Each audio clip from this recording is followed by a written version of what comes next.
Hello, welcome to Ganesh academy learning app. इस video में third year diploma Bharatiya Vidyapeeth college के students EJ branch के बच्चों का हम लोग एक क्वेश्चन बैंक डिस्कस करने वाले।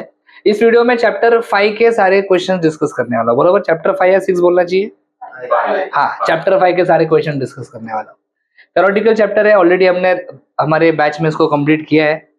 स्टिल कुछ लोगों ने थोड़ा दिवाली वेकेशन था, इधर उधर कुछ लेक्चर्स मिस हुए। तो चलिए इस सेशन में, इस वीडियो में जो जो क्वेश्चंस आईएमपी है आपके क्वेश्चन बैंक में, उन क्वेश्चंस का सॉल्यूशन डिस्कस करते हैं। पहला क्वेश्चन है, डिस्क्राइब एनी 4 स्पेसिफिकेशन ऑफ आरटॉस। सबसे पहले ये सब स्टार्ट करने से पहले मुझे लगता है कि थोड़ा आइडिया होना चाहिए। डायरेक्ट हम लोग क्वेश्चन स्टार्ट नहीं कर सकते, थोड़ा सा आइडिया होना चाहिए कि ये चैप्टर किसके बारे में। ये चैप्टर है आरटॉस के बारे में। आरटॉस चैप्टर का नाम ही है आरटॉस। चैप्टर का नाम ही है आरटॉस। सर आरटॉस मतलब क्या है? आरटॉस मतलब real time operating system. RTOS मतलब क्या? Real time operating system. RTOS मतलब रियल टाइम ऑपरेटिंग सिस्टम। ये स्पेशली डिजाइन किया है एम्बेड सिस्टम के लिए। ये एक ऐसा ऑपरेटिंग सिस्टम है जो स्पेशली डिजाइन किया गया है किसके लिए? एम्बेडेड सिस्टम्स के लिए। बराबर है कि नहीं? एंड ऑलरेडी एम्बेड सिस्टम क्या होता है हमें पता है, yes or no? Embedded system is designed by using microcontroller and it is used to perform a specific task. Embedded system एक specific task perform करने के लिए यूज किया जाता है। बराबर है कि नहीं? Embedded system आपको पता ही है कि बहुत कॉम्पैक्ट होता है। Embedded systems are very compact. Best example of embedded system is your mobile phone, जो आप मोबाइल फोन यूज करते हो डेली, है ना? सुबह से शाम तक मोबाइल फोन क्या है? एम्बेडेड सिस्टम है, यस और नो? और ये आप इमेजिन करो कि ये कितना कॉम्पैक्ट डिवाइस है, इसके अंदर कितना सारा हार्डवेयर, कितना बड़ा सॉफ्टवेयर है, लेकिन बहुत कॉम्पैक्टली उसको रखा गया है, यस और नो? तो एम्बेडेड सिस्टम का सबसे इंपॉर्टेंट फीचर है ये बहुत कॉम्पैक्ट होता है, यस और नो? चलो, और इसी एम्बेडेड सिस्टम को रन करने के लिए उसके अंदर जो ऑपरेटिंग सिस्टम यूज किया जाता है, उस ऑपरेटिंग सिस्टम को आरटॉस कहते हैं। क्या कहते हैं बेटा? आरटॉस। चलो आरटॉस के फीचर्स डिस्कस करते हैं। मैंने फीचर्स कहा, आप बोलोगे सर इधर तो स्पेसिफिकेशन है, आप गलत आंसर तो नहीं सिखा रहे हो। देखो बेटा, आरटॉस के फीचर्स या फिर स्पेसिफिकेशंस या फिर कैरेक्टरिस्टिक्स, ऐसा कुछ भी पूछे या फिर एडवांटेजेस भी पूछते हैं, सबका आंसर एक ही है। अभी अपने नोट्स में देखा जाए तो बहुत सारे फीचर्स हैं, लेकिन मेरे ख्याल से आपको सिर्फ 3-4 ही बोला था फीचर्स, तो मैंने उतने ही फीचर्स का स्क्रीनशॉट निकाल के आपके सामने रखा है। सबसे पहला फीचर है मल्टीटास्किंग। आरटॉस का सबसे पहला फीचर क्या है? मल्टीटास्किंग। ये आगे इस वीडियो में मैं डिस्कस करने वाला हूँ, सेपरेट मल्टीटास्किंग के ऊपर एक क्वेश्चन भी है। अभी हम लोग सिर्फ एक फीचर के तरह इसको हम पढ़ने वाले हैं। आरटॉस का सबसे पहला फीचर क्या है? मल्टीटास्किंग। मल्टीटास्किंग का मतलब क्या है? Multitasking is the ability of RTOS to handle multiple task simultaneously. Multiple task को साइमल्टेनियसली मतलब एक साथ हैंडल करना है विद इन सेट डेडलाइंस। ये बहुत इंपॉर्टेंट वर्ड है, डेडलाइंस। ये वर्ड तुमको इस चैप्टर में बार बार मिलेगा, डेडलाइंस डेडलाइन डेडलाइंस।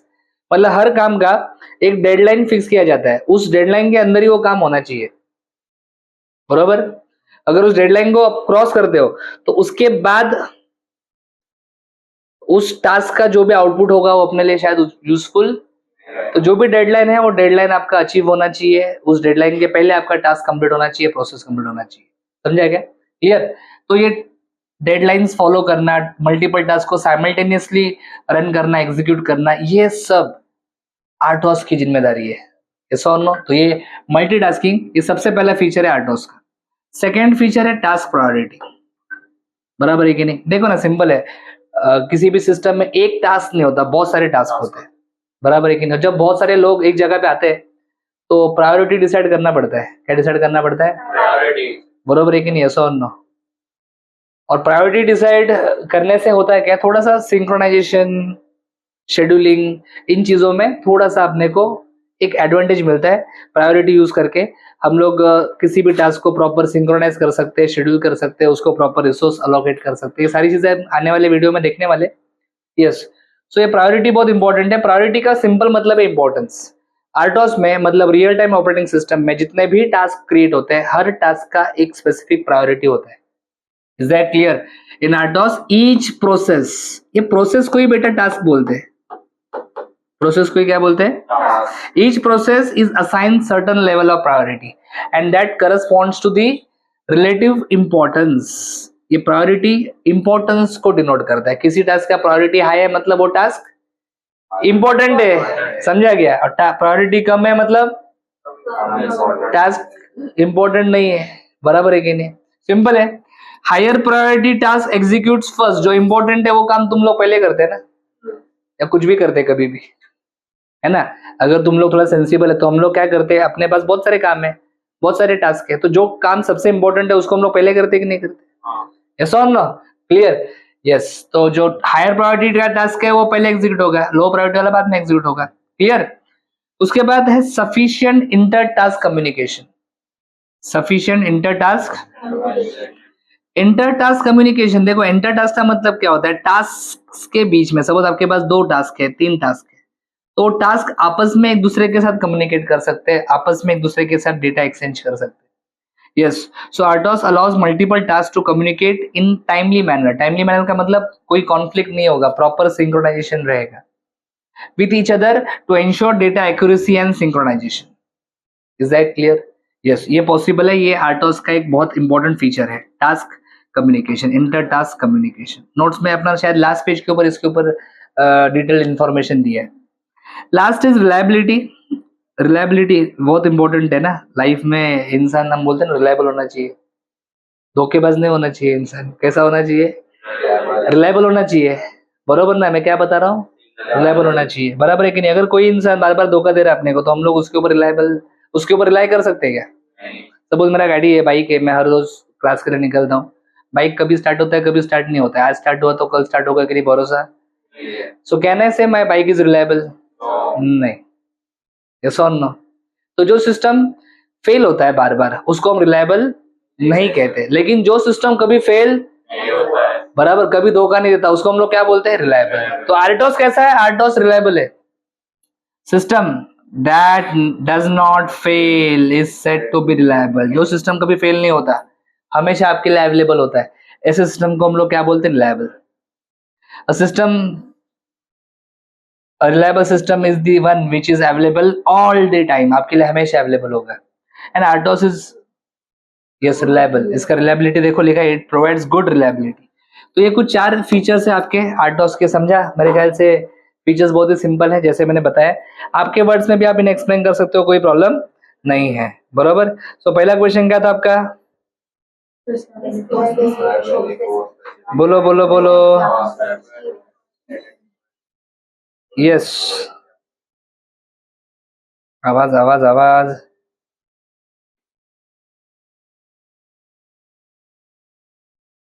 हाँ, इसमें RTOS के 4 एग्जाम्पल भी पूछे थे। यहाँ पे मैंने 4 एग्जाम्पल RTOS के मेंशन किए, एंड्रॉइड, PikeOS, न्यूट्रिनो, और क्या है लास्ट में? थ्रेडएक्स। और भी बहुत सारे हैं, ये 4 एग्जाम्पल आप लिख सकते हो एज एग्जाम्पल ऑफ RTOS, बराबर। तो मेरे ख्याल से ये क्वेश्चन क्लियर हो चुका है। देखते हैं आगे कौन सा क्वेश्चन है नेक्स्ट। हाँ, ये बहुत इंपॉर्टेंट क्वेश्चन है, ये ना कि सिर्फ यूनिट टेस्ट में आ सकता है, ये तो मुझे लगता है कि एम्बेड सिस्टम के फाइनल पेपर में भी आ सकता है। डिफरेंशिएट RTOS, मतलब हमें RTOS और दूसरा कौन सा ऑपरेटिंग सिस्टम है? हाँ, इन दोनों के बीच में हमें कंपैरिजन करना है या फिर डिफरेंशिएट करना है, बरोबर? डिफरेंशिएट करना है। RTOS मतलब मैंने ऑलरेडी बता दिया आपको प्रीवियस क्वेश्चन को एक्सप्लेन करते वक्त, RTOS एम्बेडेड सिस्टम के अंदर यूज किया जाता है। क्लियर? तो जो ऑपरेटिंग सिस्टम एम्बेडेड सिस्टम्स के अंदर यूज करते हैं उसको RTOS बोलते हैं, और ये जो एम्बेडेड सिस्टम हम लोग डेस्कटॉप मतलब कंप्यूटर्स में या फिर लैपटॉप्स में यूज करते हैं, उस ऑपरेटिंग सिस्टम को क्या बोलते हैं? डेस्कटॉप ऑपरेटिंग सिस्टम बोलते हैं। तो इन दोनों के बीच का एक छोटा सा डिफरेंस यहाँ पे नोट्स के ही स्क्रीनशॉट से, बाहर का कोई भी आंसर मैं आपके साथ शेयर नहीं कर रहा हूँ। Desktop operating system. Desktop operating system is used in general desktop computer system. Computer systems में हम जो यूज करते हैं वो डेस्कटॉप ऑपरेटिंग सिस्टम होता है। RTOS is used in embedded system. Desktop operating system में there is no task deadline, मतलब टास्क कब शुरू होगा कब खत्म होगा कोई डेडलाइन नहीं है, बराबर। लेकिन RTOS में मैंने आपको पहले ही बताया, there is a task deadline. हर टास्क का अंत डिफाइन किया गया कि इतने टाइम में कंप्लीट होना चाहिए, बराबर। अभी इसका फायदा क्या है? यहाँ पे क्या लिखा है? No task deadline. यहाँ पे लिखा है टास्क डेडलाइन। अगर आपको पता है कौन सा टास्क कब खत्म होने वाला है, यस और नो? अगर आपको पता है कि कौन से टास्क का डेडलाइन कब है, यस और नो, तो आप प्रेडिक्ट कर सकते हो। क्या कर सकते हो? अगर अभी आपके सिस्टम में 10-15 टास्क रन हो रहे हैं, हर टास्क को आपने शेड्यूल किया है, कौन सा टास्क कब स्टार्ट होगा, कब खत्म होगा, पूरा प्लानिंग, मतलब पूरा शेड्यूल आपके पास है, डेडलाइंस आपने असाइन किए हैं, तो एग्जैक्टली आफ्टर सर्टेन टाइम कितने टास्क कंप्लीट होंगे, कितने टास्क बाकी रहेंगे, ये आप बता सकते हो कि नहीं बता सकते? क्योंकि आपको पता है, डेडलाइन पता है, तो कौन सा टास्क कब तक खत्म होगा, कौन सा टास्क कब तक चलेगा, ये आप बता सकते हो कि नहीं बता सकते? हाँ, लेकिन इधर इधर डेडलाइंस ही नहीं है, मतलब टास्क कब तक कंप्लीट होगा कुछ डिफाइन नहीं है, तो हम लोग प्रेडिक्ट नहीं कर सकते कुछ भी। नॉन प्रेडिक्टेबल सिस्टम में कितने टास्क कब कंप्लीट हो गए हम लोग नहीं बता सकते, नॉन प्रेडिक्टेबल। इसलिए इसका जो रिलायबिलिटी है वो भी कम हो जाता है, बराबर ना? प्रेडिक्ट नहीं कर सकते मतलब रिलायबल नहीं है ना। इसको प्रेडिक्ट कर सकते हैं, इसलिए इसका रिलायबिलिटी ज्यादा अच्छा होता है। समझ में आ रहा है बेटा? Yes. It does not optimises memory resources. Optimise करना मतलब सिंपल भाषा में मिनिमाइज करना। ऑप्टिमाइज करना मतलब सिंपल भाषा में मैं यहाँ पे कहता हूँ मिनिमाइज करना। मेमोरी रिसोर्सेस को यहाँ पे ऑप्टिमाइज किया जाता है कि नहीं किया जाता? नहीं किया जाता। इधर किया जाता है। क्यों? क्योंकि मैंने आपको पहले ही बोला, आर्टोस जो होता है वो कॉम्पैक्ट होता है, उसमें limited hardware, limited software, limited resources होते हैं। ऐसा नो, यहाँ पे ऐसा कुछ लिमिटेशन नहीं है, यहाँ पे ऐसा कुछ लिमिटेशन नहीं है, बराबर है कि नहीं? ऐसा नो, यहाँ पे लिमिटेड रिसोर्सेस अवेलेबल होते हैं, इसलिए रिसोर्सेस को अलोकेट करते समय पहले रिसोर्सेस को ऑप्टिमाइज करना पड़ता है, क्योंकि टास्क बहुत ज्यादा होते हैं और रिसोर्सेस बहुत कम होते हैं, तो जो जितना मांगेगा उतना रिसोर्स नहीं दे सकते, रिसोर्सेस को हमें मिनिमाइज करना पड़ता है, ऑप्टिमाइज करना पड़ता है, बराबर? यहाँ पे ऐसा जरूरत नहीं है। ये नॉर्मली आपका डेस्कटॉप ऑपरेटिंग सिस्टम जो होता है वो हार्ड डिस्क में स्टोर होता है। ये कहाँ पे स्टोर होता है? ये स्टोर होता है आपके ई प्रॉम में या फिर फ्लैश। जनरली जो मेमोरीज हम माइक्रो कंट्रोलर के अंदर यूज करते हैं ना, सेमीकंडक्टर मेमोरीज, उनके अंदर आर्टोस स्टोर होता है। डेस्कटॉप ऑपरेटिंग सिस्टम में applications are separate from OS. Operating system का एप्लीकेशन प्रोग्राम से कुछ लेना देना नहीं होता, दे आर नॉट लिंक्ड। लेकिन आर्टोस में application programs are linked with OS. एग्जांपल्स के तौर पे यहाँ पे Windows XP, Windows 7, Windows 10, Windows 11 अभी हम लोग यूज करते हैं ना लैपटॉप्स में। Yes.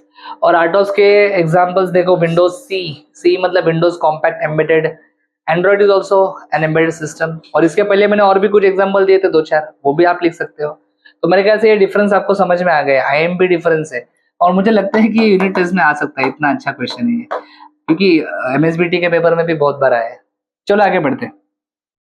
Next question, list scheduling algorithms of RTOS, describe the concept of preemptive multitasking scheduling algorithm of RTOS with a suitable diagram. ठीक है, चलो सबसे पहले उन्होंने क्या बोला है? List scheduling algorithms. यहाँ पे मैंने 4 एल्गोरिथम्स दिए, ऐसे तो बहुत सारे, लेकिन हमारे सिलेबस के अकॉर्डिंग मैंने आपको 4 बताए। एक नॉन प्रीएम्प्टिव शेड्यूलिंग है, उसको कोऑपरेटिव शेड्यूलिंग भी बोलते हैं। Pre-emptive priority based scheduling, round robin scheduling and earliest deadline first. ऐसे 4 एल्गोरिथम्स है। तो लिस्ट करने के लिए बोला तो ये लिस्ट हो गया, 4 एल्गोरिथम्स को हमने लिस्ट कर लिया। इसमें से एक्सप्लेन कौन सा करने को बोला रे? हाँ, प्रीएम्प्टिव एक्सप्लेन करना है, तो चलो प्रीएम्प्टिव एक्सप्लेन करते हैं। यहाँ पे प्रीएम्प्टिव मल्टीटास्किंग शेड्यूलिंग एल्गोरिथम यहाँ पे दिया गया है। चलो let's discuss this. Okay, diagram को देखो, ये कौन सा एक्सिस है? अरे एक्स मत बोल। हाँ ठीक है, तो एक्स बोल रही है बराबर, लेकिन एक्स एक्सिस पे है क्या? टाइम। और ये वाई एक्सिस पे कौन है? अरे बोलना बिंदास, टास्क प्रायोरिटी, बराबर। तो यहाँ पे टास्क प्रायोरिटी है। अभी सिंपल सी बात, ये टास्क 1 थोड़ा नीचे दिख रहा है, ये टास्क 2 थोड़ा ऊपर दिख रहा है, टास्क 3 तो बहुत ऊपर दिख रहा है। तो अगर हम प्रायोरिटी के हिसाब से देखें तो इस भाई का प्रायोरिटी नीचे है ना, ये प्रायोरिटी एक्सिस है, ये एक्सिस पे क्या है? प्रायोरिटी है। तो टास्क 1 का प्रायोरिटी लो है, टास्क 3 का सबसे हाई, देखना सबसे ऊंचा है ना प्रायोरिटी, एक इधर लिखा भी है हाई, इधर लिखा भी है लो, और ये टास्क 2 इन दोनों के बीच में। तो इस पिक्चर में समझा 3 टास्क है, टास्क 3 सबसे पावरफुल हाई प्रायोरिटी, टास्क 2 हाँ मिडिल क्लास, और गरीब कौन है सबसे? टास्क 1 सबसे गरीब, बराबर है कि नहीं? चलो देखते हैं यहाँ पे होता क्या है। लिमिटेड दिया है, ज्यादा तुम लोग को बोर नहीं करता मैं, लिमिटेड जितना काम का है उतना लिखा है। In preemptive priority based scheduling each task has a priority, very important, ये लाइन इंपॉर्टेंट है, each task has a priority, हर टास्क का प्रायोरिटी होता है, and always the highest priority task runs first, जो भी पहला टास्क हाईएस्ट प्रायोरिटी टास्क है वो पहले एग्जीक्यूट होगा, बराबर है कि नहीं? whenever any higher priority task is ready to run, the current running task is blocked. मतलब क्या है, सपोज मैं हूं एक टास्क विद हायर प्रायोरिटी, क्या बोला मैंने, इधर मेरा दोस्त है वो मुझसे लो प्रायोरिटी वाला है और अभी वो एग्जीक्यूट हो रहा है, अभी वो एग्जीक्यूट हो रहा है, इसका मतलब वो किस स्टेट में है, वो रनिंग स्टेट में है, एग्जीक्यूट हो रहा है, रनिंग स्टेट। मैंने रेगुलर लेक्चर में जब सारे कंसेप्ट एक्सप्लेन किए थे, मैंने कहा था टास्क सबसे पहले डॉर्मेंट स्टेट में होता है, फिर रेडी स्टेट में जाता है, फिर रनिंग स्टेट में जाता है, फिर एक ब्लॉक स्टेट भी होता है। मैंने सारे कंसेप्ट वैसे क्लियर किए। अभी क्या थोड़ा हम लोग question paper, question bank specific यहाँ पे डिस्कशन कर रहे हैं, तो रनिंग स्टेट का आइडिया आपको अच्छे से है, बराबर है कि नहीं, यस और नो? यस, रनिंग स्टेट तो एक टास्क है जो रनिंग स्टेट में मतलब एग्जीक्यूट हो रहा है, बराबर, वो लोअर प्रायोरिटी टास्क है, मेरा प्रायोरिटी हाई है, मैं जब आऊंगा देखूंगा तो मुझसे कम प्रायोरिटी वाला टास्क यहाँ पे एग्जीक्यूट हो रहा है, तो मैं क्या करूंगा, वेट करूंगा, अरे अच्छा है ना, एग्जीक्यूट होने दे, क्यों डिस्टर्ब करने का, ऐसा बोलूंगा नहीं, मेरा प्रायोरिटी क्या है, तो मैं उसको सस्पेंड करूंगा, क्या करूंगा, इधर लिखे है सस्पेंडेड।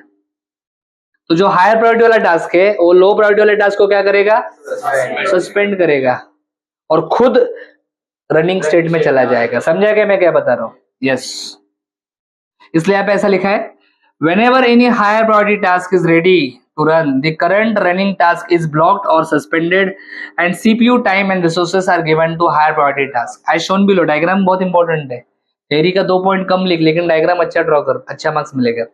समझा क्या? यस, यहाँ पे देखो सबसे पहले सिस्टम में एंट्री किस टास्क का हुआ है, सबसे पहले टास्क 1 आया, बेचारा गरीब है, लाइन में पहले आके खड़ा हो गए, है ना, टास्क 1 एग्जीक्यूट हो रहा है, बराबर, सब अच्छा चल रहा है, उसके लाइफ में कोई प्रॉब्लम नहीं, बीच में ही अरे बीच में ही क्या हो गया, हाँ बीच में, अरे हाँ समझ, ऐसा होता है कभी भी टच होता है तो ऐसा होता है ना, जानबूझकर किया गया। फिर बीच में टास्क 2 आ गया अचानक से, टास्क 1 अभी कंप्लीट हुआ है क्या, नहीं हुआ है, और बीच में कौन आ गया, टास्क 2 आ गया, देख टास्क 2 आ गया, टास्क 2 का प्रायोरिटी टास्क 1 से, तो टास्क 2 क्या करेगा, टास्क 1 को सस्पेंड करेगा, सस्पेंड करेगा मतलब उसको बोलते प्रीएम्पशन, प्रीएम्पशन किया मतलब सस्पेंड किया, धक्का दे दिया उसको, धक्का मुक्की किया, है ना, यस और नो? और टास्क 2 खुद एग्जीक्यूट होना शुरू हो गया, टास्क 2 का एग्जीक्यूशन चल रहा है, चल रहा है, चल रहा है, जैसा कर्म करोगे वैसा फल पाओगे। टास्क 2 ने इसको धक्का दिया था ना, इसको सस्पेंड किया था ना, टास्क 2 का बॉस आ गया टास्क 3, टास्क 3 का प्रायोरिटी टास्क 2 से भी ज्यादा है, तो टास्क 3 आके टास्क 2 को क्या करेगा, सस्पेंड, तो टास्क 2 ने टास्क 1 को सस्पेंड किया मतलब रोक दिया, टास्क 3 ने टास्क 2 को रोक दिया, अभी टास्क 3 आ गया, टास्क 3 का एग्जीक्यूशन चल रहा है, टास्क 3 से हाई प्रायोरिटी वाला टास्क कोई है ही नहीं, तो टास्क 3 का एग्जीक्यूशन नॉन स्टॉप चलेगा, क्योंकि उससे पावरफुल कोई, उसको रोकने वाला कोई है ही नहीं, सो टास्क 3 का एग्जीक्यूशन पूरा होगा। आप देखोगे तो यहाँ पे डार्क लाइन दिख रहा है थोड़ा सा, ये डार्क लाइन दिया है, यस और नो, यस और नो, क्योंकि यहाँ पे ये टास्क क्या हो चुका है, कंप्लीट हो चुका है, टास्क 3 कंप्लीट हो गया, टास्क 3 कंप्लीट, टास्क 3 कंप्लीट होने के बाद फिर टास्क 2 तुम्हारा रिज्यूम होगा और टास्क 2 कंप्लीट होगा, टास्क 2 भी कंप्लीट होने के बाद, हाँ टास्क 1 बेचारा पहले आया था, है कि नहीं, लेकिन किस्मत का खेल है, टास्क 1 लास्ट में कंप्लीट होगा। समझा? ये इसको बोलते हैं priority based pre-emptive multitasking algorithm, priority के हिसाब से एग्जीक्यूशन होता है इसमें, किसके हिसाब से, प्रायोरिटी के हिसाब से। बाकी जो मैंने बोला वही सभी तो लिखा है, बाद में वीडियो पॉज करके देख सकते हैं, नो इश्यू। क्या पढ़ने का है, पढ़ ले चल। As shown in the following, अरे फॉलोइंग नहीं बोलना चाहिए, यहाँ पे अबव बोलना चाहिए ना, डायग्राम ऊपर है। As shown in the above figure, task 1 is preempted by higher priority task 2, which is then preempted by task 3. When task 3 completes, likewise when task 2 completes, एकदम शॉर्टकट में लिख के दिया, समझा ना? तो मेरे ख्याल से एल्गोरिथम समझ में आ गया, कोई प्रॉब्लम नहीं है। वेरी गुड, आगे बढ़ते।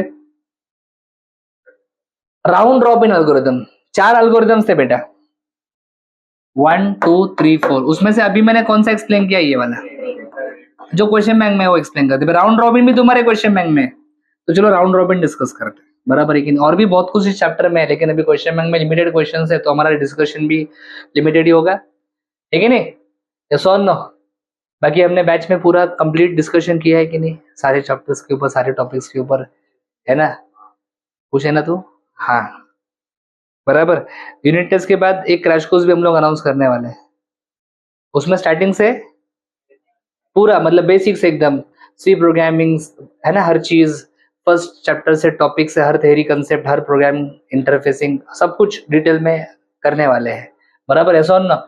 तो आप या फिर आपके कोई भी फ्रेंड्स रहेंगे उनको आप इन्फॉर्म कर सकते हो। ये कब होने वाला है, यूनिट टेस्ट के बाद, बराबर, मोस्टली नवंबर एंड या फिर जैन के फर्स्ट वीक में हम लोग चालू कर सकते हैं। 7-8 दिन का क्रैश कोर्स होगा, कंप्लीट सिलेबस उसमें कवर होगा। और ये इंपॉर्टेंट इसलिए, थर्ड ईयर में अगर तुम लोग स्कोर करोगे ना, अभी मेरे पास बच्चे डायरेक्ट सेकंड ईयर के, कौन से, डायरेक्ट सेकंड ईयर, एक बच्ची जिसको विजय कॉलेज में एडमिशन मिला है, मैं बोलता नहीं, उसका फोटो भी है मेरे पास, अभी भी मैथ्स 3 के लिए वगैरह आ रही है, बहुत अच्छा पढ़ाई करती थी, फादर इंग्लिश के स्टूडेंट्स है, उसका फोटो भी लगा है, साक्षी करके नाम है उसका, है ना। तो अगर अच्छा स्कोर करोगे थर्ड ईयर में तो बहुत अच्छा कॉलेज मिलेगा, और इंजीनियरिंग में अच्छा कॉलेज मिला तो लाइफ सेट, समझा। तो थर्ड ईयर में कॉम्प्रोमाइज नहीं चाहिए कुछ भी। फर्स्ट सेकंड ईयर में तेरे को केटी लगा रहेगा तो भी फर्क नहीं पड़ता कुछ, थर्ड ईयर का मार्क्स बहुत मैटर करता है। एक एक मार्क्स से एक एक सीट, एक एक कॉलेज गया है बच्चों का, इतना स्ट्रॉन्ग फाइट होता है थर्ड ईयर में, समझा। बहुत हेवी कंपटीशन होता है ऑल ओवर महाराष्ट्र। अभी हम लोग सोचते नहीं, हम लोग को लगता है कि अपना कॉलेज, अपना एरिया हम ही डॉन है ना, लेकिन ऐसा नहीं है, बहुत कंपटीशन है, बहुत बहुत। अभी आपको मेरिट लिस्ट एक सेशन लूंगा, आपको बताऊंगा इस ईयर का मेरिट लिस्ट क्या था, है ना। 100% है ना, परसेंट 99 98%, तुम लोग को इतना परसेंट भी मिलता है, शौक लगेगा तुमको, यस। तो अभी तुम लोग को थर्ड ईयर में स्कोर करना है, सब्जेक्ट कोई भी हो, मैं सिर्फ एम्बेडेड सिस्टम की बात नहीं कर रहा हूँ, कोई भी सब्जेक्ट हो, you have to score maximum, percentage बढ़ाओ, स्कोर आना चाहिए, पासिंग का अभी दिमाग से हटा दो, स्कोर मैक्सिमम स्कोर करना है, समझा क्या मैं क्या बता रहा हूँ। और जितना बेस्ट कॉलेज तुमको मिलेगा ना, यस, समझने का आगे अपना प्लेसमेंट वगैरह सब कुछ अच्छा होगा, करियर आगे सेट होगा, क्लियर, यस।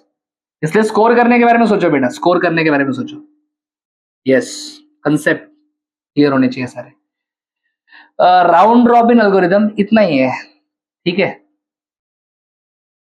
राउंड रॉबिन में क्या लिखा है, डायग्राम के साथ ही दिया है मैंने, सुटेबल डायग्राम, इसमें और भी डेटा अपने नोट्स में है इसके साथ, देखिए मैंने प्योर राउंड रॉबिन एल्गोरिदम जो है उसको यहाँ पे, ठीक है, उसका स्क्रीनशॉट डाला है।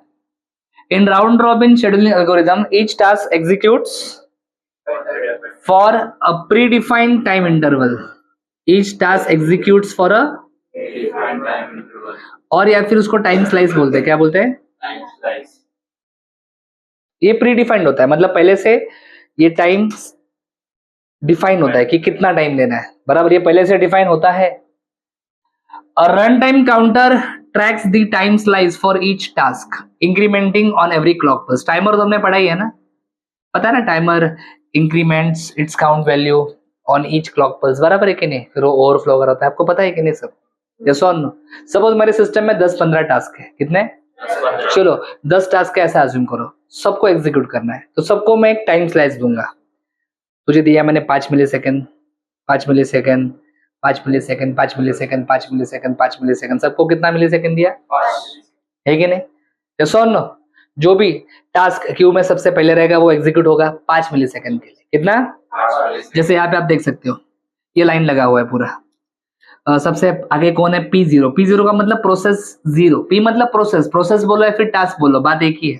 तो ये प्रोसेस जीरो एग्जीक्यूट हो रहा है, मतलब ये किस स्टेट में है, ये कितने टाइम के लिए एग्जीक्यूट होगा, 5। ये तो मैं ऐसे एग्जांपल दे रहा हूँ 5 मिली सेकेंड का, बराबर है कि नहीं, 10 मिली सेकेंड भी हो सकता है, कम ज्यादा कुछ भी हो सकता है, बरोबर।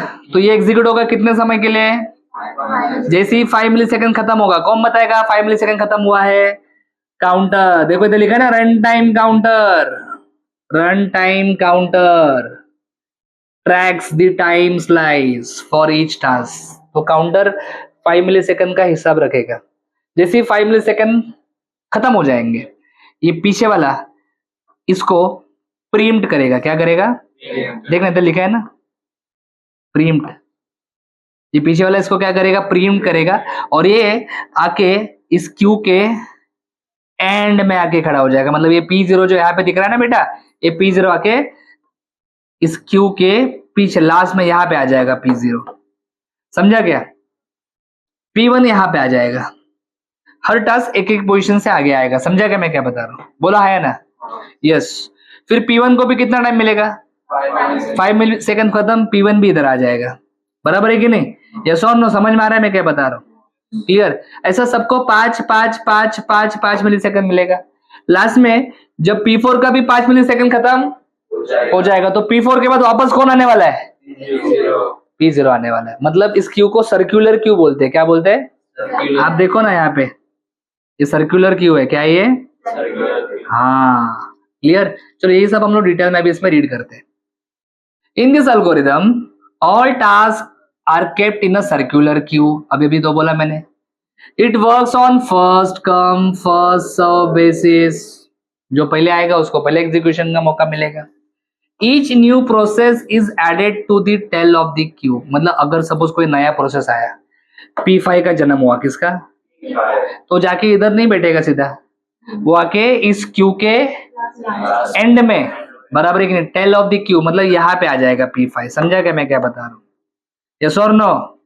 Yes. CPU time slices are assigned to each task in equal proportion. सबको सेम टाइम मिलेगा, 5 millisecond 5 millisecond 5 millisecond in circular order. बराबर है। Dealing with all processes without any priority. ये बहुत इंपॉर्टेंट है। हाँ, विदाउट एनी मतलब प्रायोरिटी वगैरह कुछ नहीं है। फर्स्ट कम सबको इक्वल टाइम मिलेगा। आपने टाइम डिवीजन मल्टीप्लेक्सिंग पढ़ा है? अरे इलेक्ट्रॉनिक्स एंड टेलीकम्युनिकेशन के स्टूडेंट, तुमने टाइम डिवीजन मल्टीप्लेक्सिंग नहीं पढ़ा क्या? पढ़ा है ना? सेम चीज को अलग अलग लोग यूज करते हैं अलग अलग टाइम पे। बराबर है कि नहीं? सेम कंसेप्ट है। When one task time slice completed, the task is placed at the end of the cycle as shown below। किसी का टाइम स्लाइस कंप्लीट होगा तो वो आके एंड में खड़ा हो जाएगा। समझा क्या? इन बिटवीन कभी कभी क्या होता है, कोई टास्क कंप्लीट भी हो जाता है। कोई टास्क अगर कंप्लीट हो गया तो कंप्लीट होने के बाद भी इस क्यू में घूमता रहेगा क्या? तुम किसी बैंक में गए कुछ काम करने के लिए, तुम्हारा काम होगा तो भी बैंक में रहते क्या दिन भर तुम लोग? हाँ नहीं ना, घर जाते ना।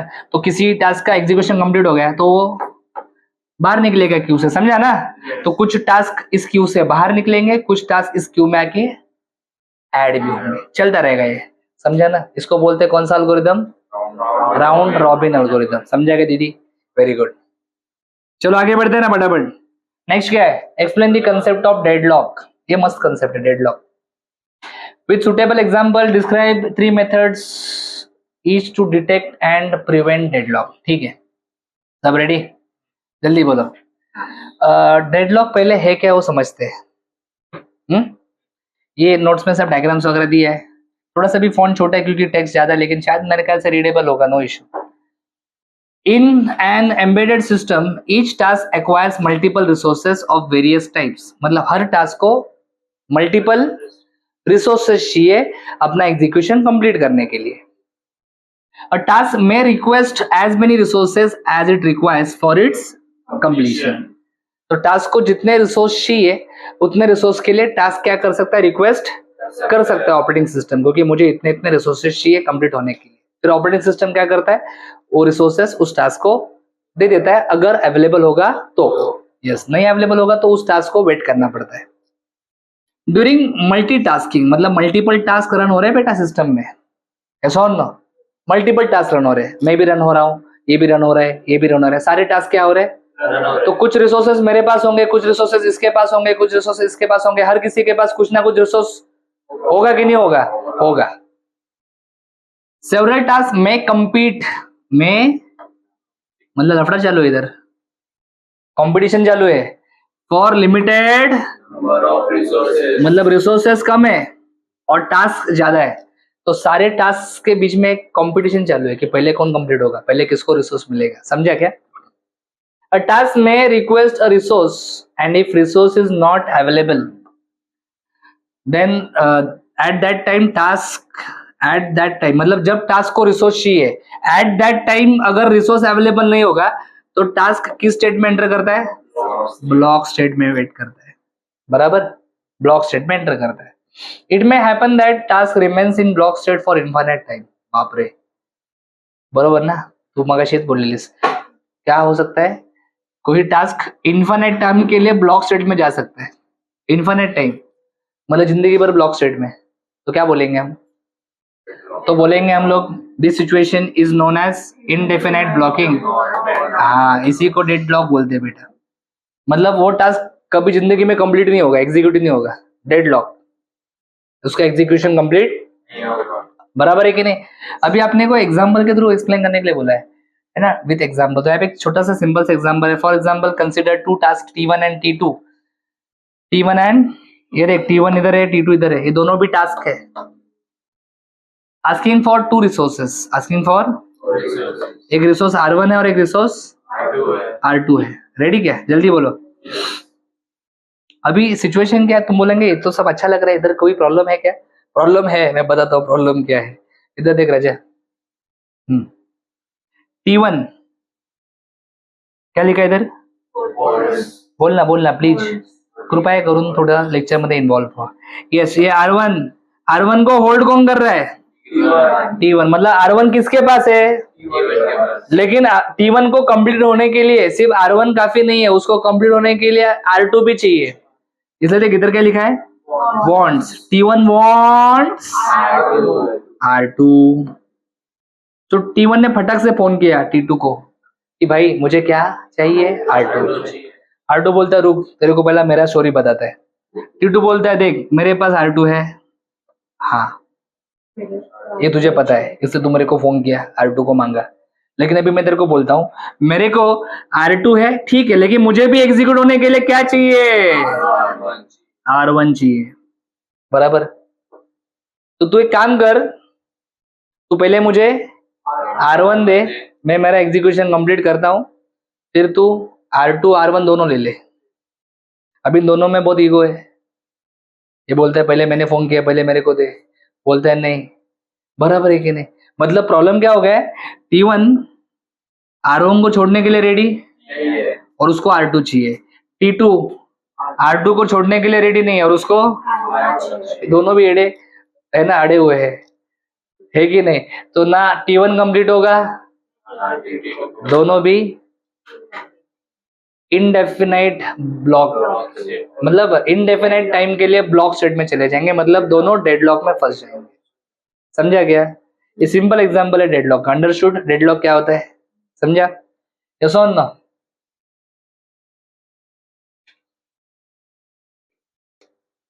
है ना? चलो रेडी, आगे बढ़ते हैं. क्वेश्चन में लिखा था describe 3 methods to detect and prevent deadlock. देखो यहाँ पे कुछ मेथड्स अपने नोट्स में है, उन मेथड्स को एक्सप्लेन करता हूँ. ये डेडलॉक हैंडल करने के, डिटेक्ट करने के, अवॉइड करने के कुछ कंसेप्ट्स हैं. Deadlock prevention. डेडलॉक सबसे पहला डेडलॉक को हैंडल करने का तरीका, डेडलॉक को प्रिवेंट करो. इन डेडलॉक प्रिवेंशन क्या बोला है? By not allowing the above 4 conditions. कुछ 4 कंडीशंस थे. बराबर. कौन से कंडीशंस थे? एक था म्यूचुअल एक्सक्लूजन. म्यूचुअल एक्सक्लूजन मतलब कोई भी अपना रिसोर्स किसी के साथ शेयर नहीं कर रहा है. दूसरा कंडीशन था होल्ड एंड वेट. का मतलब क्या है? जैसे भी देखो ना, T1 ने R1 को होल्ड किया है. T1 ने, ये देखना, T1 ने R1 को होल्ड किया है ना, और T1 वेट कर रहा है किसके लिए? बराबर है कि नहीं? Hold and wait. इसको होल्ड कर रखा है, इसको छोड़ रहा है क्या? नहीं. और वेट भी कर रहा है, मतलब वो खुद भी आगे रिसोर्स भी नहीं छोड़ रहा है और आगे भी नहीं बढ़ रहा है. Hold and wait. और कौन सा कंडीशन है? Non preemption. No preemption. No preemption मतलब क्या? प्रीएम्पशन मतलब पता है ना, सस्पेंड करना, मतलब प्रीएम्पशन करना. लेकिन नो प्रीएम्पशन का मतलब क्या है? कोई किसी को सस्पेंड नहीं करेगा. धक्का बुक्के नॉट अलाउड. बराबर है कि नहीं? इस वजह से भी डेडलॉक होता है. अगर तू सोच, इसमें धक्का बुक्के अलाउड होता, मतलब प्रीएम्पशन अलाउड होता, T1 का प्रायोरिटी लो है, T2 का प्रायोरिटी, तो T2 उसको पूछता क्या पैर से मेरे को रिसोर्स दे? नहीं, वो रिसोर्स छीन लेता. सिंपल सी बात. एग्जीक्यूट हो जाता, दोनों रिसोर्स फ्री हो जाते, फिर ये भी एग्जीक्यूट हो जाता. लेकिन हमने क्या बोला है? No preemption. प्रीएम्पशन अलाउड, धक्का बुक्के अलाउड नहीं. इसलिए ऐसा जबरदस्ती पॉसिबल, इसलिए भी डेडलॉक होता है. और एक सर्कुलर वेट, सर्कुलर वेट का मतलब क्या, जैसे अभी ये तो 2 टास्क के मैंने बारे में बताया, कभी कभी क्या होता है मल्टीपल टास्क भी ऐसे फंस जाते हैं, T1 T2 के ऊपर डिपेंड हो जाता है, T2 T3 के ऊपर, T3 T4 के ऊपर, T4 T1 के ऊपर। कोई भी अपना रिसोर्स छोड़ने के लिए रेडी? तो चारों के चारों तुम्हारे डेडलॉक में मतलब पूरा ऐसा चेन बन जाता है सारे टास्क का, जिससे डेडलॉक ठीक है क्रिएट हो जाता है, बराबर है कि नहीं? तो अगर ये 4 चीजें आपने अगर अवॉइड कर दी, 1 2 3 4, तो आपका डेडलॉक प्रिवेंट हो सकता है, डेडलॉक आप रोक सकते हो। फिर एक डेडलॉक अवॉइडेंस, डेडलॉक अवॉइडेंस का कंसेप्ट क्या है? डेडलॉक हो किसकी वजह से रहा है? रिसोर्स की वजह से। किसकी वजह से? अगर रिसोर्स को अलोकेट करते वक्त अगर थोड़ा सा हमने ध्यान दिया, जिन टास्क को सेम रिसोर्स चाहिए, अगर उनको हमने सेम टाइम के ऊपर शेड्यूल किया तो डेफिनेटली प्रॉब्लम होगा। लेकिन अगर हमने जिन टास्क को रिसोर्स चाहिए उनको अलग अलग टाइम पे शेड्यूल किया तो प्रॉब्लम होगा क्या? नहीं होगा। समझा? मतलब जिन टास्क को सेम रिसोर्स चाहिए उनका टाइमिंग हम लोग क्या करेंगे? अलग अलग रखेंगे। समझा क्या? ऐसा और नो। तो ऐसा करने से क्या होता है, डेडलॉक को हम अवॉइड कर सकते हैं। लेकिन ये कब करना पड़ता है? डेडलॉक अवॉइडेंस कब करना पड़ता है? रिसोर्स अलोकेट करते वक्त। देखो, deadlock avoidance before allocating any resource to a task by using certain dynamic algorithm, kernel examines the resource allocation. It allocates resource in such a way that after allocating it, deadlock can be, तो colonel कुछ इस प्रकार से resource allocate करेगा कि भविष्य में deadlock ना हो। फिर भी डेडलॉक हो ही गया है ना, कितना ही अवॉइड करो प्रिवेंट करो, जो होना है वो हो ही रहेगा, है कि नहीं? अगर डेडलॉक हो ही गया सर, ठीक है, अगर डेडलॉक हुआ है तो डिटेक्शन भी इंपॉर्टेंट है। सर डिटेक्शन मतलब क्या? डेडलॉक हुआ है, ठीक है, कहाँ पे हुआ है, किस टास्क के बीच में हुआ है, कौन से रिसोर्स के लिए हुआ है, ये सब पता करना पड़ेगा ना। ये सब पता, इसी को बोलते हैं डेडलॉक डिटेक्शन। क्या बोलते हैं? और इसके अलग अलग एल्गोरिथम्स होते हैं डेडलॉक डिटेक्शन के। In deadlock detection, kernel detects deadlock using certain algorithms. It determines first how often deadlock is likely to occur, how many tasks will be affected by deadlock when it happens, बराबर है कि नहीं? मतलब कितने task affect हो गए deadlock की वजह से, डेडलॉक कितनी बार होगा, कौन से टास्क के बीच में होगा, बराबर। ये डिटेक्शन अगर हो गया है, बराबर है कि नहीं, ऐसा तो हम लोग डेडलॉक को थोड़ा इजीली हैंडल कर सकते हैं। और लास्ट में डेडलॉक रिकवरी, मतलब अनफॉर्चुनेटली सब कुछ कर लिया लेकिन डेडलॉक में अपना सिस्टम फंस ही गया। तो डेडलॉक से निकलने के कुछ रास्ते हैं। Once the system enters deadlock, some strategies are needed for recovery. One solution would be simply terminate one or more task, एक या फिर 2 टास्क को टर्मिनेट करो, टास्क को एंड करो। किसी भी टास्क को जब आप एंड करते हो तो उसके रिसोर्स फ्री हो जाते हैं, और वो रिसोर्स फ्री होने के बाद दूसरे टास्क तो एटलीस्ट कंप्लीट हो जाते हैं। समझा क्या? तो डेडलॉक हैंडलिंग के कुछ मेथड्स मैंने आपको बता दिए। इसके बाद कौन सा क्वेश्चन है? वॉचडॉग टाइमर का क्वेश्चन है, रिसेंटली एग्जाम में आया था ये। वॉचडॉग टाइमर, इसमें है ना ये शब्द इंपॉर्टेंट है, वॉच डॉग, है ना। उसमें भी मुझे लगता है कि डॉग ज्यादा इंपॉर्टेंट है। डॉग क्या करता है?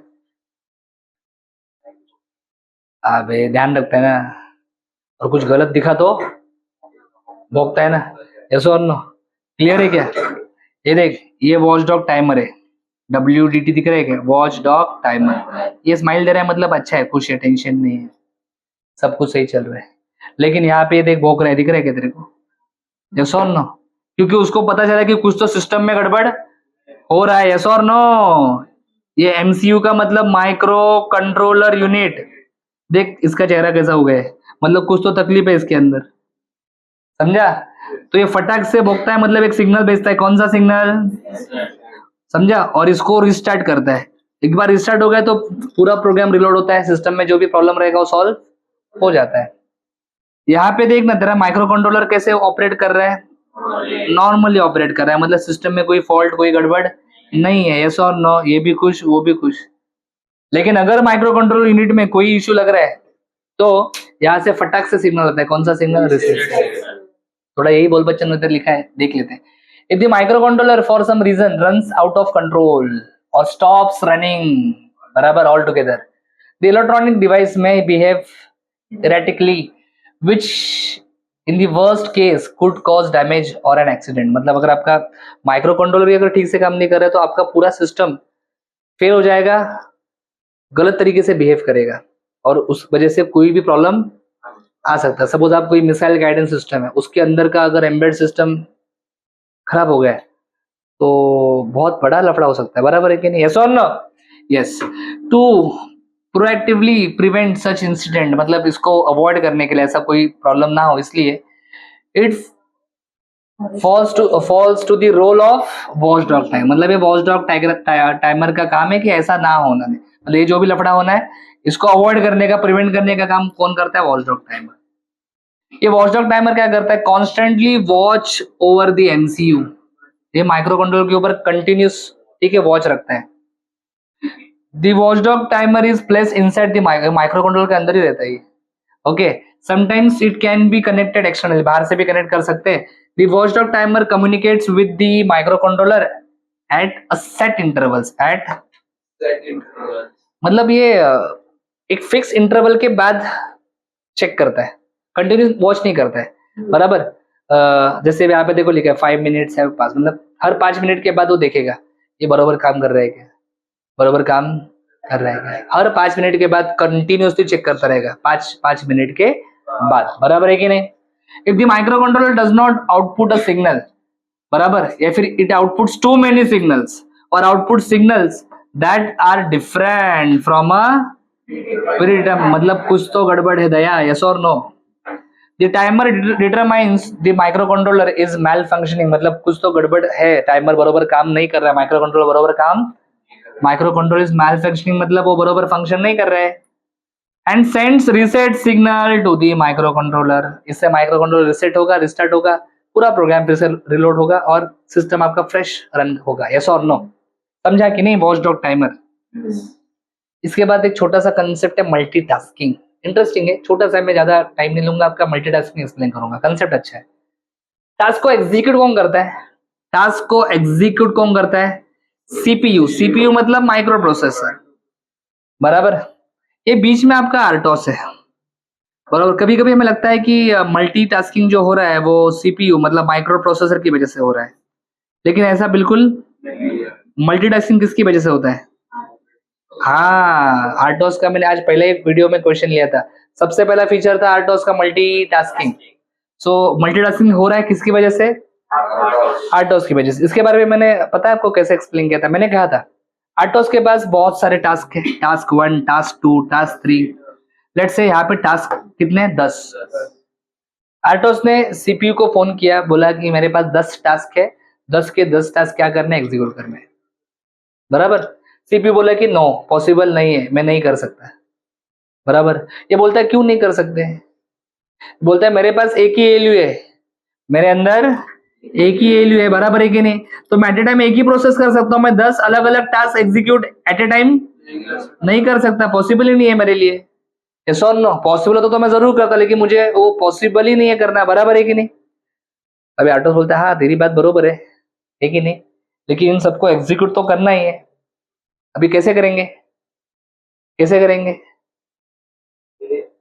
हाँ, तो आर्टोस बहुत स्मार्ट है, ऑपरेटिंग सिस्टम है बेटा, बहुत स्मार्ट है। वो क्या बोलता है, ठीक है तुम एक ही टास्क को एग्जीक्यूट करेंगे। माइक्रोस बोलता है कि हाँ मैं एक ही टास्क को एग्जीक्यूट करूंगा। आर्टोस बोलता है ठीक है, कौन सा टास्क एग्जीक्यूट करना है ये मैं डिसाइड करूंगा, बरोबर। मैं जो टास्क भेजूंगा वो तुम एग्जीक्यूट करना, एक ही भेजूंगा, लेकिन कौन सा भेजना है, कब भेजना है, कितने टाइम के लिए भेजना है, ये मैं डिसाइड करूंगा। माइक्रोसॉफ्ट बोलता है ठीक है मेरे को कोई प्रॉब्लम नहीं, तुम भेजो, लेकिन एक ही भेजने का, बराबर है कि नहीं? बोला ठीक है कोई इशू नहीं है। अभी आर्टोस आ गया इधर, इसके पास बहुत सारे टास्क है। अब आर्टोस क्या करता है, सबका प्रायोरिटी चेक करता है। डिफरेंट डिफरेंट अल्गोरिदम्स है ना आर्टोस के पास, प्रायोरिटी बेस, राउंड रॉबिन, बहुत सारे अल्गोरिदम्स है। तो ये क्या करता है, हर टास्क का एक प्रायोरिटी चेक करके एक सीक्वेंस डिसाइड करता है कि कौन पहले जाएगा, कितने समय के लिए जाएगा, बराबर है। और एक एक करके एक एक टास्क को किसके पास भेजता है? चलो पहले टास्क 1 गया, पहले कौन गया? तो टास्क 1 थोड़ा सा एग्जीक्यूट हो गया, फिर टास्क 2 गया, टास्क 2 भी थोड़ा सा एग्जीक्यूट हुआ, टास्क 3 गया, टास्क 3 भी थोड़ा सा, बराबर, थोड़ा थोड़ा टाइम मिलेगा सबको। टास्क 3 होने के बाद फिर से टास्क 1 को भेजा, टास्क 1 भी एग्जीक्यूट हुआ, फिर टास्क 2 एग्जीक्यूट हुआ, फिर टास्क 1 को भेजा, टास्क 1 एग्जीक्यूट हुआ, टास्क 2 हुआ, टास्क 3 हुआ, बराबर है कि नहीं? ये जो स्विचिंग हो रहा है ना, टास्क 1 से टास्क 2, टास्क 2 से टास्क 3, वापस टास्क 1, ये स्विचिंग बहुत फास्ट होता है, बराबर है कि नहीं? तो यूजर को क्या लगता है? यूजर को लगता है कि ये अरे तीनों भी टास्क एक साथ एग्जीक्यूट हो रहे हैं, ऐसा लगता है उसको, लगता है कि तीनों एक साथ आगे जा रहे हैं, लेकिन ऐसा नहीं है, बराबर है कि नहीं? तो ये जो दिमाग लगाया है, किसने लगाया है? इसी को मल्टीटास्किंग बोलते हैं। देखो इधर, multitasking is the ability of RTOS to handle multiple task simultaneously, लेकिन ये एक्चुअली साइमल्टेनियसली होता नहीं है, ये सच नहीं है। Clear? With in set deadlines a single processor can execute only one task. ये तो हम लोग कब से बोल रहे हैं, एक प्रोसेसर एक ही टास्क एग्जीक्यूट कर सकता है एट ए टाइम, बरोबर ना? इधर से तो प्रॉब्लम में शुरू हुआ था। But in RTOS to achieve multitasking scheduler time multiplexes का मतलब समझा ना? हर टास्क को टाइम असाइन करेगा, टाइम स्लॉट असाइन करेगा, so that CPU executes them all by frequently switching from one task to the scheduler ensures that each task gets fair amount of CPU time। scheduler ख्याल रखता है कि हर task को enough time मिलेगा, कोई भूखा नहीं रहेगा, ख्याल रखता है सबका। For efficient multitasking, each task should run at right time and it must completed in its predefined deadline. हर टास्क डेडलाइन के पहले कंप्लीट होना चाहिए, उसी हिसाब से हर टास्क को टाइम असाइन किया जाता है, उसको भेजा जाता है, बराबर है कि नहीं? Multitasking is usually implemented by maintaining code and data of several task in shared memory simultaneously and by time division multiplexing. ये तो आपको मैंने पहले भी बताया। Of CPU time and resources, multitasking improves the performance and efficiency of RTOS. तो एक बहुत अच्छा फीचर है आर्टोस का, ये डेडलॉक और आर्टोस इन दोनों के ऊपर शॉर्ट नोट फाइनल पेपर में भी आ सकता है, इतना इंपॉर्टेंट कंसेप्ट है दोनों। इसके बाद क्या है? इसके बाद एक शायद ये लास्ट स्लाइड है, म्यूटेक्स। ये अभी ये बीच में इन्होंने म्यूटेक्स डाला है, एक्चुअली टास्क सिंक्रोनाइजेशन ये कंसेप्ट है, उसमें अलग अलग टेक्निक्स है, उसमें से एक टेक्निक है सेमाफोर। सेमाफोर के भी 3 टाइप्स होते हैं, binary semaphore, counting semaphore and mutex, मतलब म्यूचुअल एक्सक्लूजन, इसको शॉर्ट में म्यूटेक्स बोलते हैं, बराबर है कि नहीं? यस। तो म्यूटेक्स के बारे में यहाँ पे कुछ लिखा है, देखते हैं, ध्यान देते जरा, देखो लास्ट 2 मिनट समझ लो अच्छे से, बराबर? सारे अच्छे क्वेश्चन बैंक में सारे आईएमपी क्वेश्चन है, अच्छे से देखो समझो। Mutual exclusion semaphore is a special binary semaphore. Yes मेरे प्यारे दोस्तों, आपको पता है binary semaphore has only 2 values, 0 and, मतलब बाइनरी सेमाफोर का जो काउंट वैल्यू होता है वो एक तो 0 होता है, फिर इनिशियली काउंट वैल्यू 1 होता है, मतलब सेमाफोर इज अवेलेबल। तो टास्क जाके रिसोर्स को एक्वायर कर सकता है, जैसे ही टास्क एक्वायर करेगा काउंट वैल्यू तुम्हारा 1 से 0 हो जाता है, और जब काउंट वैल्यू 0 हो जाता है हम क्या कहते हैं? हम कहते हैं task is semaphore is unavailable. So initially शुरुआत में मुझे बताओ, शुरुआत में काउंट वैल्यू क्या होगा? 1, इनिशियली 1 रहता है, मतलब सेमाफोर इज अवेलेबल, लेकिन बाद में जैसे एक्वायर किया जाता है सेमाफोर को, काउंट वैल्यू 0 हो जाता है, सेमाफोर इज अनअवेलेबल, बराबर? कितने टास्क एक्वायर कर सकते हैं? एक ही टास्क, क्योंकि यहाँ पे काउंट वैल्यू 1 है, इसने एक्वायर किया, फटक से 1 का क्या हो जाता है? 0 हो जाता है। काउंटिंग में ऐसा नहीं होता, काउंटिंग में काउंट वैल्यू तुम्हारा ग्रेटर देन 1 होता है।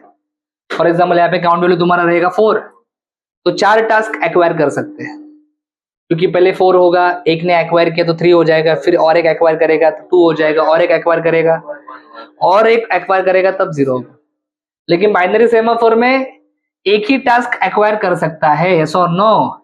मतलब ये है जो रिसोर्स नॉन शेयरेबल होंगे, ऐसे रिसोर्स जिनको शेयर नहीं किया जा सकता किसी दूसरे टास्क के साथ, ऐसे रिसोर्स को यस और नो बाइनरी सेमाफोर के थ्रू एक्सेस किया जाता है। किसके थ्रू? बाइनरी सेमाफोर, बराबर है कि नहीं? यस और नो? सो म्यूटेक्स एक बाइनरी सेमाफोर ही है, लेकिन ये थोड़ा स्पेशल है। स्पेशल क्या है इसमें देख, यस इट सपोर्ट्स ओनरशिप। जब कोई टास्क किसी रिसोर्स को एक्वायर करता है बाय यूजिंग म्यूटेक्स सेमाफोर, तो वो टास्क उस रिसोर्स का ओनर बन जाता है। क्या बन जाता है? ओनर मतलब मालिक बन जाएगा। अभी उससे वो रिसोर्स कोई भी दूसरा टास्क नहीं छीन सकता, कितना भी हायर प्रायोरिटी का टास्क रहेगा तो भी नहीं छीन सकता। समझा क्या? क्योंकि वो क्या बन चुका है, उसका ओनर बन चुका है। ये ओनरशिप बाइनरी सेमाफोर नहीं प्रोवाइड कर सकता, ओनरशिप म्यूटेक्स प्रोवाइड करता है। और क्या है, रिकर्सिव लॉकिंग। रिकर्सिव लॉकिंग मतलब क्या है, जो भी टास्क उस रिसोर्स का ओनर बन चुका है, वो टास्क उस रिसोर्स को रिकर्सिवली यूज कर सकता है, बार बार जितनी बार चाहिए उतनी बार यूज कर सकता है। बराबर है कि नहीं? अरे कोई भी चीज अगर अपने खुद की है तो हम लोग उसको कैसे भी कितनी भी बार यूज कर सकते हैं, रिकर्सिवली यूज कर सकते हैं। एंड टास्क डिलीशन सेफ्टी, हाँ ये एक बहुत बड़ा खतरा होता है किसी भी टास्क के लिए। सपोज कोई टास्क है, उसने कोई रिसोर्स होल्ड करके रखा है और दे ही नहीं रहा है, प्रायोरिटी भी उसका लो है, लेकिन फिर भी रिसोर्स को पकड़ के रखा है, तो हम क्या करेंगे बेटा, उसको डिलीट करेंगे। अभी तो पढ़ा ना डेडलॉक, डेडलॉक रिकवरी में क्या करते हैं, किल करते हैं ना टास्क को, है ना, मार देने का, प्रॉपर्टी फ्री है कि नहीं, ऐसा ना, तो उसको हम लोग क्या करेंगे, किल करेंगे। जब किसी टास्क को हम लोग एंड करते हैं, किल करते हैं, तो उसके रिसोर्सेस सारे फ्री हो जाते हैं। बराबर है कि नहीं? वैसे अगर किसी टास्क ने किसी रिसोर्स को पकड़ के रखा है, लेकिन यूजिंग म्यूटेक्स सेमाफोर, यूजिंग तो उसको डिलीट कर सकते हैं? नहीं, उसको डिलीट नहीं कर सकते, इसलिए बोलते हैं टास्क डिलीशन। उस टास्क को डिलीट नहीं किया जा सकता। समझा क्या? यस और नो? ये सारे पावर्स कब आते हैं किसी भी टास्क के पास, जब उसके पास म्यूटेक्स सेमाफोर होगा। यस और नो? Is that clear? समझ में आ रहा है क्या? यस। और क्या लिखा है, unlike the available and unavailable states, binary and counting semaphore में हम लोग अवेलेबल और अनअवेलेबल स्टेट्स की बात करते थे। म्यूटेक्स में लॉक्ड एंड अनलॉक्ड स्टेट होता है, लॉक्ड एंड अनलॉक्ड स्टेट। बराबर? म्यूटेक्स लॉक्ड है, इसका मतलब उसको कोई एक्वायर, देखो यहाँ पे देखो, यहाँ पे देखो। अब म्यूटेक्स यहाँ पे देखो, इनिशियल लॉक काउंट क्या है, जीरो। लॉक काउंट क्या है, जीरो है, मतलब अनलॉक्ड है, किसी ने लॉक किया नहीं है। सपोज कोई टास्क आया, उसने इसको क्या किया, एक्वायर किया। एक्वायर करने के बाद लॉक काउंट क्या हो जाएगा, 1 हो जाएगा, मतलब अभी सेमाफोर क्या हो चुका है, लॉक्ड हो चुका है। अभी उसको दूसरा कोई टास्क एक्वायर नहीं कर सकता है। कब तक, जब तक वो वापस अनलॉक तब तक। समझा क्या? Is that clear? जब इसको रिलीज करेंगे, जिसने एक्वायर किया था वो उसको क्या करेगा, तब लॉक काउंट वापस तुम्हारा 0 हो जाएगा, अनलॉक हो जाएगा। फिर अभी दूसरा कोई टास्क उसको एक्वायर करके ओनर बन सकता है। समझा क्या? Is that clear? So mutex को एक्वायर करने के बाद वो लॉक स्टेट में चला जाता है। समझा क्या? फिर उसको रिकर्सिवली लॉक कर सकते हैं ना, यहाँ पे लिखा था रिकर्सिव लॉकिंग लिखा था, तो ये देखो लॉक काउंट प्लस, ये रिकर्सिव लॉकिंग है क्या ये? सो बार बार उसको लॉक अनलॉक कर सकता है वो, क्योंकि मालिक अभी वही है, उसको जैसा चाहिए उसको लॉक अनलॉक कर सकता है। बराबर है क्या बेटा? A mutex is initially created in the lock unlock state. Initially किस स्टेट में होता है, इनिशियली अनलॉक स्टेट में होता है। In which it can be acquired by any task, कोई भी उसको एक्वायर कर सकता है। After being acquired for the first time, mutex moves to the, जैसे उसको लॉक करेगा पहली बार वो किस स्टेट में मूव हो जाएगा, लॉक स्टेट में। Conversely when the task releases the mutex returns to the, ये देखो रिलीज किया वो अनलॉक स्टेट में आएगा। समझा क्या? यस और नो? मेरे ख्याल से ये लास्ट स्लाइड होगा मेरा। यस। सो हमने चैप्टर नंबर 5 के जो इंपॉर्टेंट क्वेश्चन है सारे इस वीडियो में डिस्कस किए। इस वीडियो को आप 1-2 बार देख सकते हो। थ्योरेटिकल कंसेप्ट से नोट्स में डिटेल में सारी इन्फॉर्मेशन दी है। नोट्स का ही कंटेंट यहाँ पे मैंने प्रेजेंट किया था, अच्छे से देखो। And very important, after unit test अगर आपको लगता है कोई सब्जेक्ट बहुत डिफिकल्ट है, क्रैश कोर्स स्टार्ट होने वाले हैं, आप डेफिनेटली ज्वाइन कर सकते हो। डिस्क्रिप्शन में कॉन्टैक्ट नंबर एड्रेस दिया है, आप कॉन्टैक्ट करो और क्रैश कोर्स के बारे में जो भी डिटेल्स है आप तक पहुंच जाएगी। Thank you, thanks for watching. अगर आपको वीडियो अच्छा लगा है, लाइक करो, कमेंट करो, अपने दोस्तों के साथ शेयर करो, चैनल को सब्सक्राइब करो। For complete course download Ganesh academy e learning app. For future updates hit the bell icon. Thank you.